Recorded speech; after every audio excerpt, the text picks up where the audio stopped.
Est-ce que tu te souviens de ces images? Oh putain, la montagne elle est tombée. C'était le 25 juillet 2024. 1 million de mètres cubes de roches s'effondraient dans une carrière qui se trouve en Isère. La route départementale entre Grenoble et Valence avait été ensevelie, elle est depuis fermée à la circulation. Conséquence, des automobilistes sont contraints de prendre l'autoroute, sauf qu'il faut passer par la case péage. C'est pourquoi certains réclament la gratuité de cette autoroute. Mais le concessionnaire n'y est pas obligé. Prends un café, je t'explique.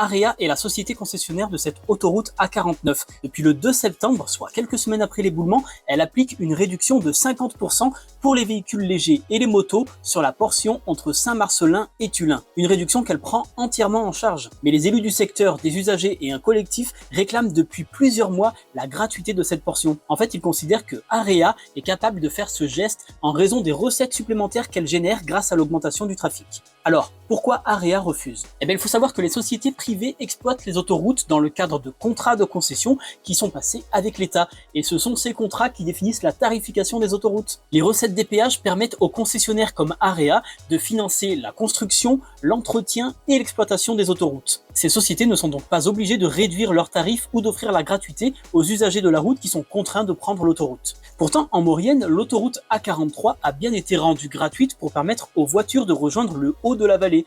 Cette mesure temporaire a été prise à la suite d'un éboulement qui s'est produit au cours de l'été 2023. Il avait lui aussi endommagé la route départementale 1006 qui est depuis fermée à la circulation. Mais cette gratuité, qui est toujours en cours, n'en est pas vraiment une. Elle est financée en partie par le département de la Savoie qui met la main à la poche. Et toi, tu penses que les autoroutes doivent prendre en charge la gratuité des péages dans ce genre de situation? Dis-le moi en commentaire.